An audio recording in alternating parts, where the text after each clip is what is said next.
Yes, all right. Live in Kenya.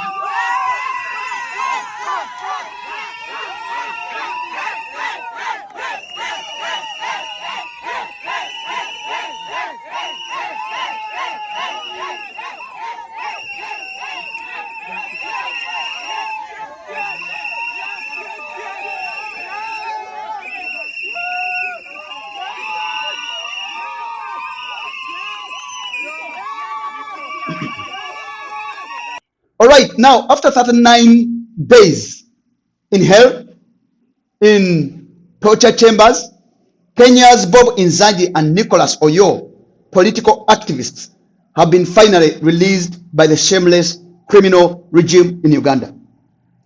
They are freed and driven out of Kampala, direct to Kenya-Uganda border of Busia. However, before I proceed, let me play for you a video when they are narrating whatever they went through. Special Forces Command. We're going to release more details to you in a short while after we get some medical attention. We've not been eating for about 14 days myself. I've been fasting. It's been very difficult. But thank you so much for your solidarity. Viva Kenya, viva! Viva! Were you Viva tortured? Kenya, viva! Viva! Were you tortured? Yes, we were tortured, but we're going to give you details. Shame on you, Museveni. Shame on you! Shame on you! Shame on you! Shame on you! Shame on you! Shame on you! We are coming for you!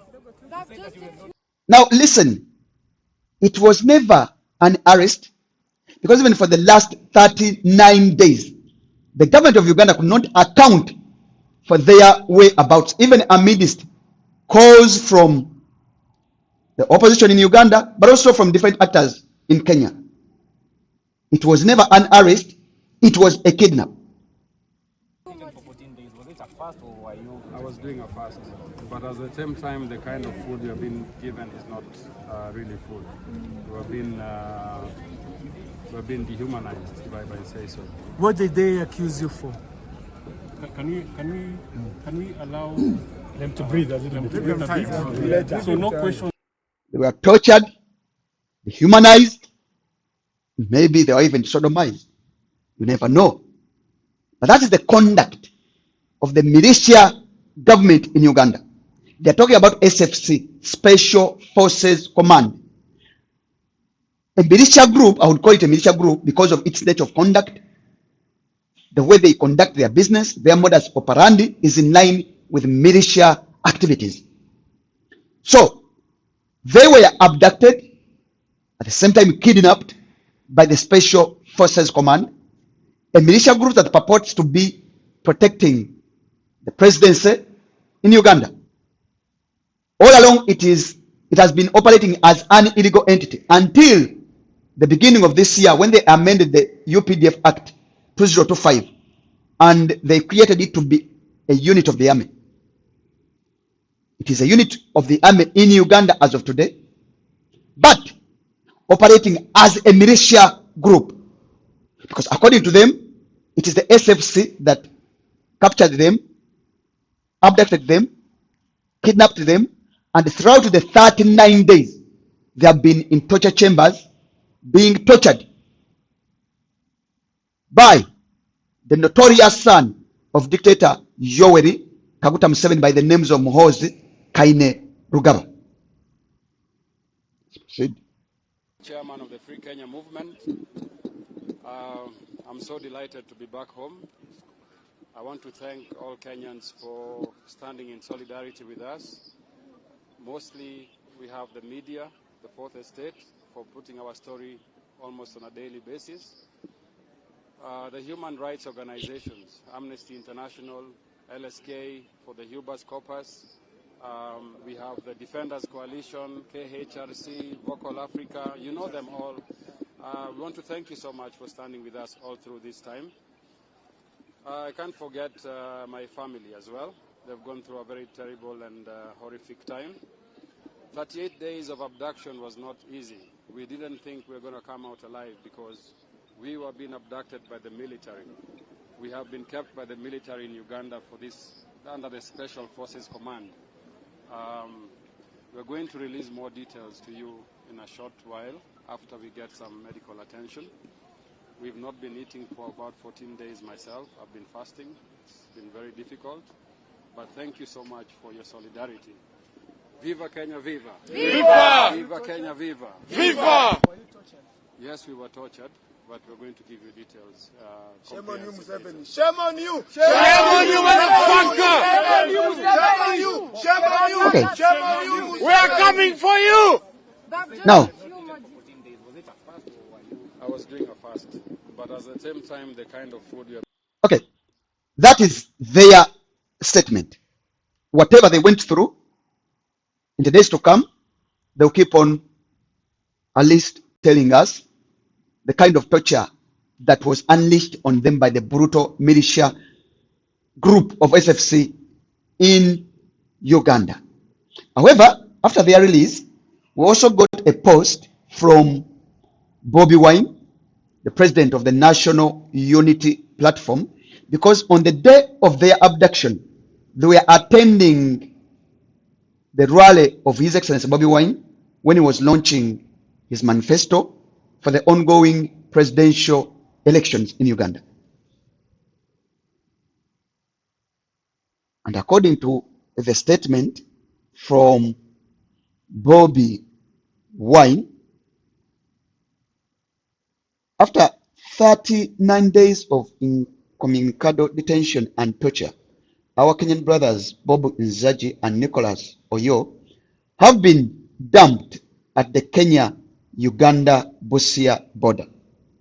I have spoken to them and they have told me that they were being held by Museveni's son, that is Muhoozi Kainerugaba, at Kasenyi Military Barracks.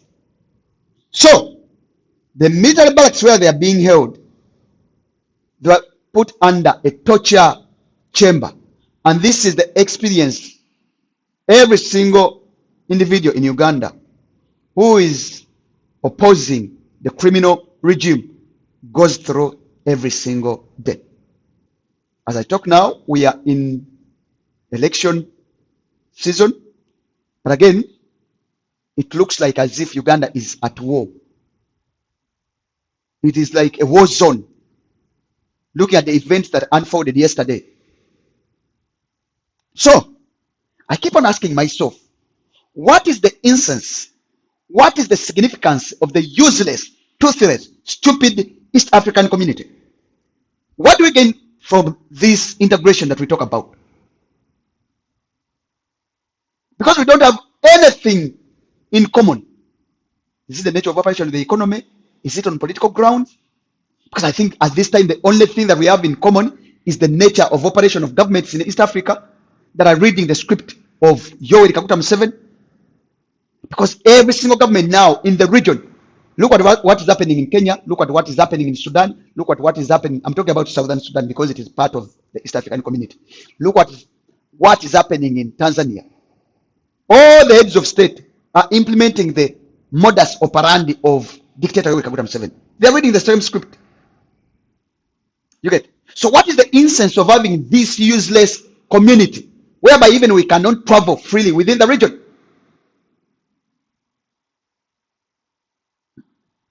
Because you abduct people, you kidnap them, put them under a military torture chamber.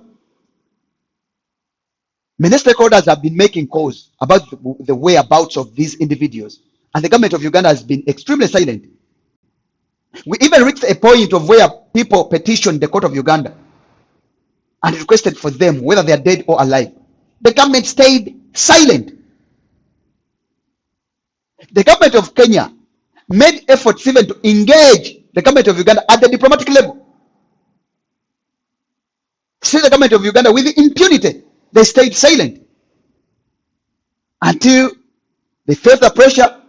What they did, it was to drive them out of the military chamber, the torture chamber, and dump them at the Uganda-Kenyan border. You get? I think this is at the border point. A criminal, shameless regime. Okay. So this nonsense must come to an end. Because we have someone who is in charge of the state affairs in Uganda by the name of Dictator Yoweri Museveni, who is fronting himself as someone who is more interested in regional peace. Yet in actual sense, he is responsible for most of the atrocities, most of the crimes against humanity that are happening in most of the countries in the region. And these are some of the events after they are released.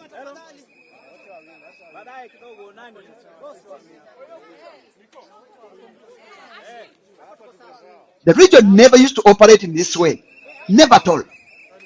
But until Museveni started the things of abduction in Uganda, the cracking down of political dissent, but also the torturing of those who are opposing his regime. And now the whole circus is spreading in the entire region. Okay. On several occasions, Uganda activists have been abducted and also kidnapped in Kenya, driven back to Uganda. And it is the same thing that is happening now in Tanzania, in Kenya, in Uganda. Good. So we are saying this nonsense, this mess must come to an end. I've been telling people, Museveni now is responsible for most of the crimes against humanity, the atrocities that are happening in the region of East Africa. Leave out the useless ICC, these colonial tools. I told people, if there is any candidate in the country or in the region or on the continent that is eligible to stand in the docks of the ICC, there is no one who is more eligible than Dictator Yoweri Museveni. Because all the four jurisdictions under the ICC that is mandated to try an individual, Museveni has committed those crimes. Talk about war crimes, talk about crimes against humanity, talk about genocide, forceful aggression. It is evident. And he continues to commit them every single day. And now the entire cancer is spreading in the entire region. So what is happening in Sudan? So what is happening in Kenya? So what is happening in Tanzania? It is the same script that Museveni is using in Uganda. You get? But is someone who fronts himself as someone who is interested in regional peace, regional security. But in actual sense, you have the main problem with the region is in Kampala. And until it is uprooted, the region of East Africa will never be at peace. Institutions will never function. They will never. Because in the same case we have in Uganda. You have no single institution of state that is functional. There's no single institution within the region that will ever function if we still have this criminal in charge of the state affairs in Uganda. And it's the number one puppet of the West. You get? So, this nonsense must come to an end. And this is the kind of experience that all those who oppose this regime in Uganda go through every single day. There are some that have lost their lives. There are some that have been in detention illegally for more than 2 years, 3 years, 4 years, 5 years.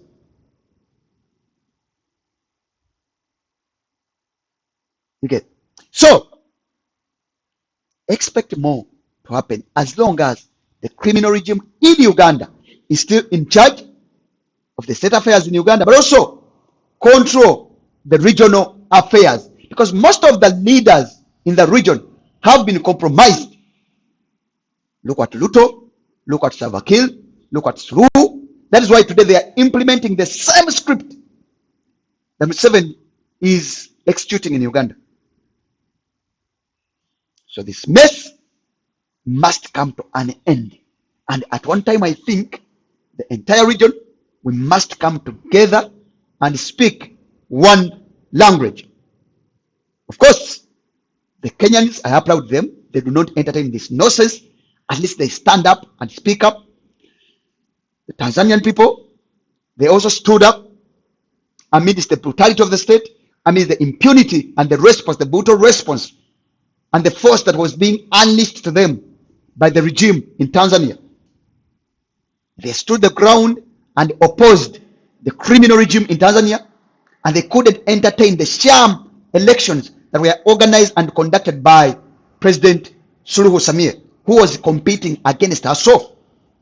In Uganda, we are still lazy, that one I must admit. We must take the same lane. We must use the same approach and approach this criminal regime out of power.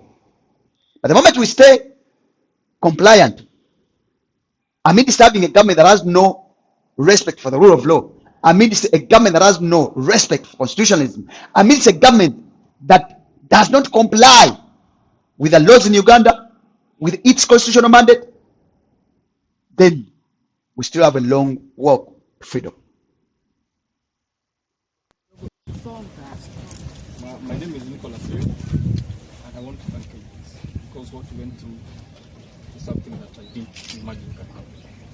And so I want to thank Kenyans, I want to thank the media, I want to thank everybody who was fighting for us. Because without you, the problem is not. So I want to say that we will talk later.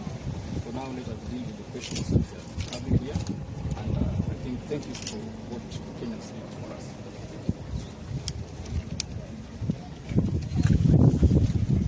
Yangu ni kusema asante sana wa Kenya. So, okay, for the case of Swahili, language barrier may disturb us, but that is the clear picture of what transpired and how events are unfolding concerning the abduction, torture, but also the kidnap of the Kenyan activists.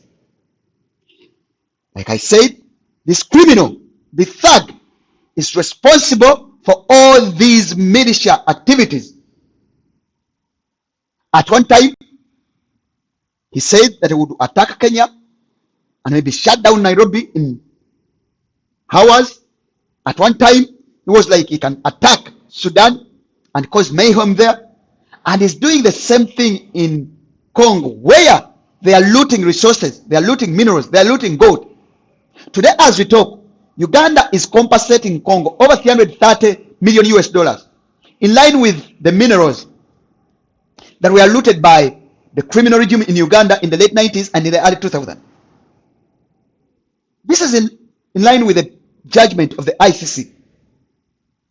Because Congo, not the ICC, the ICJ. Congo petitioned the ICJ, the International Court of Justice, whereby it was seeking for a compensation of over 9 billion US dollars, in line with the resources or the minerals that were looted by the criminal regime in Uganda. And after the court had gone through all the evidences and the petition that were tabled, it directed Uganda to compensate Congo over 330 million US dollars, and we are paying that money today.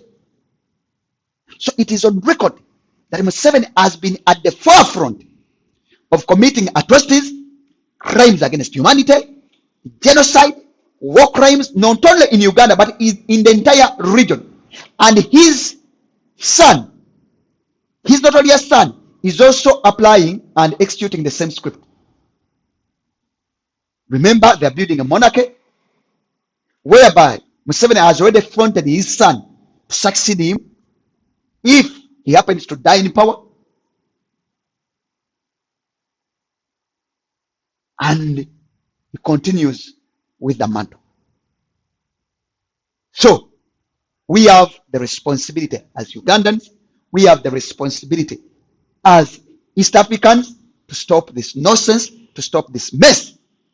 Otherwise, the Museveni politics, the Museveni cancer is eating the entire region.